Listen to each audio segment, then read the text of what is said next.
So we're ready to do the newspapers, and we'll do the Daily Graphic first, and then we'll look at the other ones. All right, front page of the Graphic.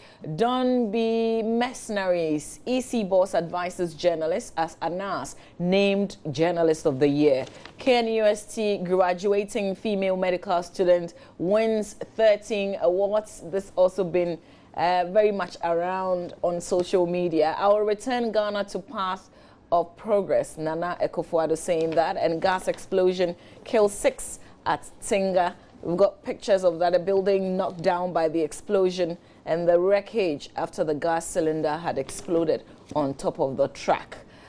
All the pictures in the Daily Graphic newspaper. Back page, Bechem Hammer Heart, Dwarf lose to Mediama. Some sporting stories on the back page of the Daily Graphic newspaper. Oh, yeah. We have front page of the Ghanaian Times, stop insults, attacks, EC boss demands from media. We also have GJ crowns Anas Journalist of the Year, and President calls for Japanese overseas support for Africa.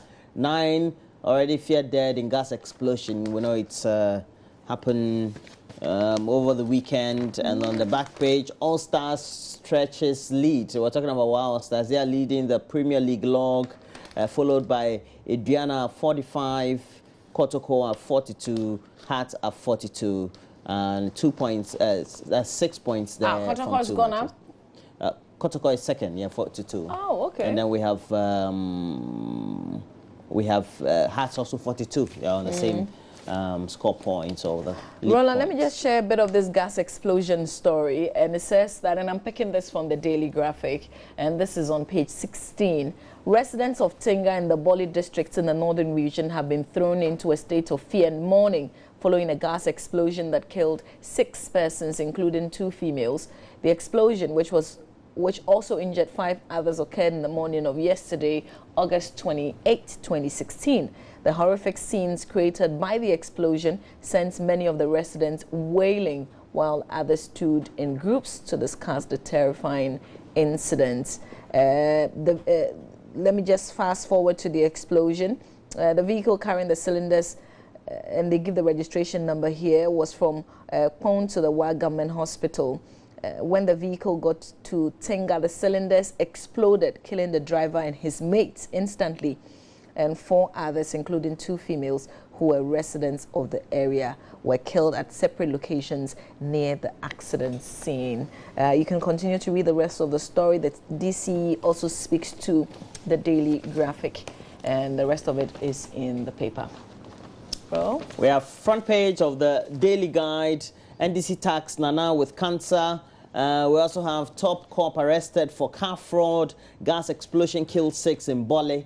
And then we have Vice President escaping death. We're told that the accident happened over the weekend. And, well, we have to bring you details a lot more. I'm sure when we're doing the online portal reviews, we'll look at that also. We also have I Want to Be President, says BBNZ's Kojo Q. And then we have Miss V has never had sex.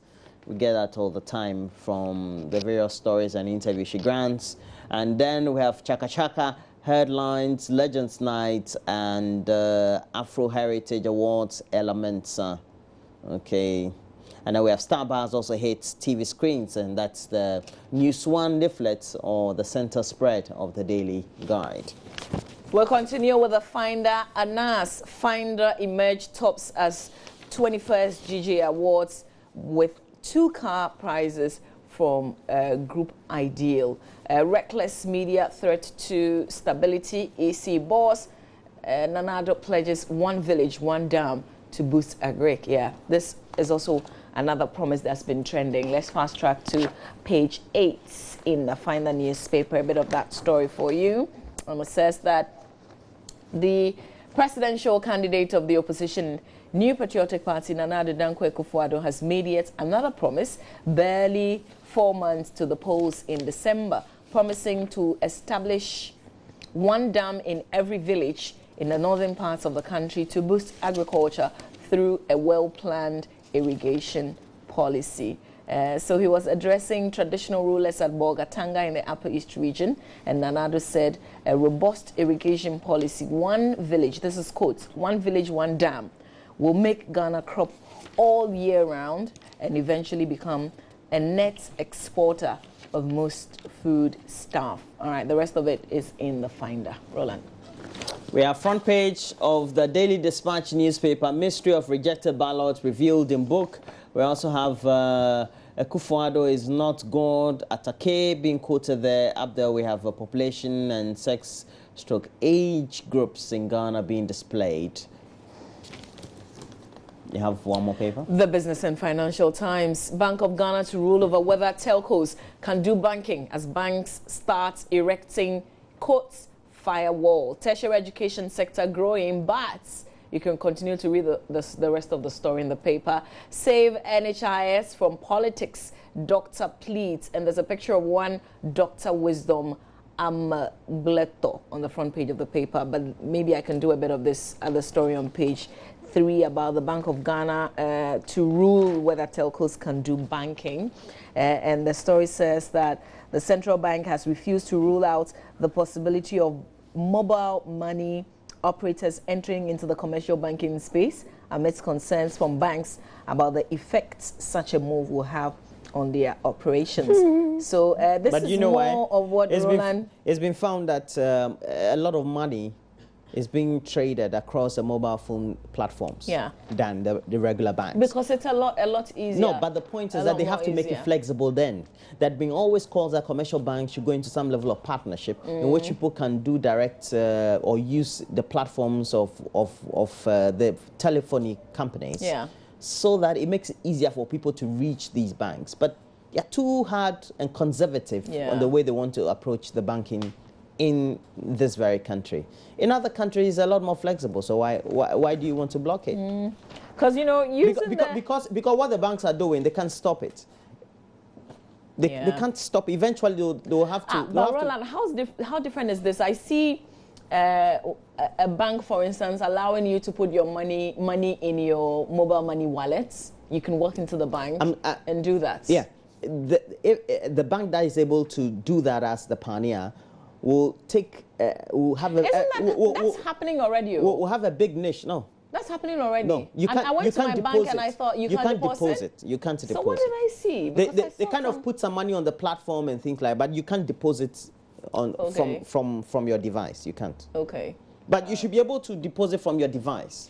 So if you have... So if I want to go and deposit, if I know that I go to the bank, okay, I put the money on my mobile phone platform, not necessarily going to a money vendor, a mobile phone vendor, okay? If I can do that as in transfer from your account transfer a bit of money into your mobile wallet. Or whatever it is, okay? Then I can use it for transactions. So if I want to buy, I just send a code, something is deducted from my account, etc. Or even if somebody wants to pay me, the person can pay me through my mobile network, and then the money is on. I get to work, I get paid. Maybe the money may have been deposited in a bank, but it comes onto my mobile platform. Okay. Then I can make use of that money, whether I want to deposit 50% of it or 20% of it or 80% of it into my account. You know how we are, we're very slow. It will take a lot of time. Maybe we'll get there. But the bank that's able to pioneer it will take a niche in the market. It's a huge risk too. Yes, of course, there could be hacks and things like that. But the thing is, you can't stop the way the revolution is moving. Yeah. Because in Africa, we have a lot more people who are not very much literate. And they are using phones and making use of codes of phones, which they really don't have any understanding of, but are very simple to use. Yeah. So what do? You have to make sure you grab them as early as you can. I get you. Let's turn our attention to myjoyonline.com. Let's quickly run through some of the headlines on the page. South African Finance Minister to be charged with grafts. Also, Guinness Ghana appoints first Ghanaian supply chain director. So they've appointed one Isaac Tosu as a supply chain director effective September 2017, reporting to the managing director. You can read a lot more about it. What does this mean? Really to our country. One person reported dead soundly at the Hajj village, and I was reading details about the story, Roland, that she had come to see somebody off. She visited the washroom and fell and was pronounced dead on the way to the hospital. Really, really sad. incident happening there. Let's continue. Former diplomat worried about tension at St. Anthony's Hospital. 12 years of NDC government will be a mistake. Akufo-Addo re-emphasizing that point there. 6 reported dead in Mboli gas explosion. The story is also in most of the newspapers this morning. Nana Akufo-Addo promises 1 village, 1 dam in northern Ghana. Be sure this will be thoroughly analyzed in the coming hours. Wa airstrip to be ready for commercial flight in September. The details we brought you in our AM News. And then we have City FM Online, 39 Ghanaian pilgrims who portrayed for Saudi Arabia. And we also have Pray for Muhammad till he exits in December. NDC targets over 1.5 million votes in Greater Accra, and told that Muhammad also urges enabling environment for foreign investment in Africa. And we know that the president was also at TICAD. He used to be at Tokyo, or he still is, the Tokyo International Conference on African Development. It used to take place in Japan, but this time they moved it to Kenya. A very good thing, if you ask me. And what's been missing is the award winners for GJA on many of the sites. I guess they're now doing the updates. But also, we have to say congratulations to you. You are with the Daily Graphic. You specialize in oil and gas, and Moses Aklobotu. You're giving me a text message, and I have to read this one. Did you have to say that? Says, that's Senior Moses Aklobotu. It said Moses Aklobotu says, I specialize in oil and gas. And his MBA is also in that area. He's telling me his MBA is also in that area. Yeah. Moses, we're here. Congratulations to you. I mean, you went to Takoradi. And it says he wins every year. Okay, congratulations, Moses Aklobotu. You're based in the Western region, and its capital, Takoradi. Yeah, that's I think we don't celebrate you enough. Yeah. We should the next time I come to that part of Ghana, I'll be visiting you. It's not like he was born and went to school in Takoradi. Yeah. He was posted to Takoradi after he went to school in Accra. And I love the way he's embraced the whole thing. He's done. Yeah. He went to UCC to do his MBA. Been there for how many years now? I think close to about almost 8, 9, 10 years. Wow. Wow. And congratulations to you, Moses Aklobotu of the Daily Graphic.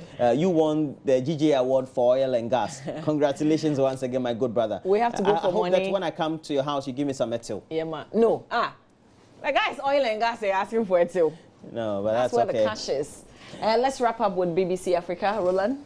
And losses mount in fights with IS in Libya. And at least 34 fighters loyal to Libya's unity government are killed as militia push into the last areas of the coastal city of Sirte, held by so-called Islamic State.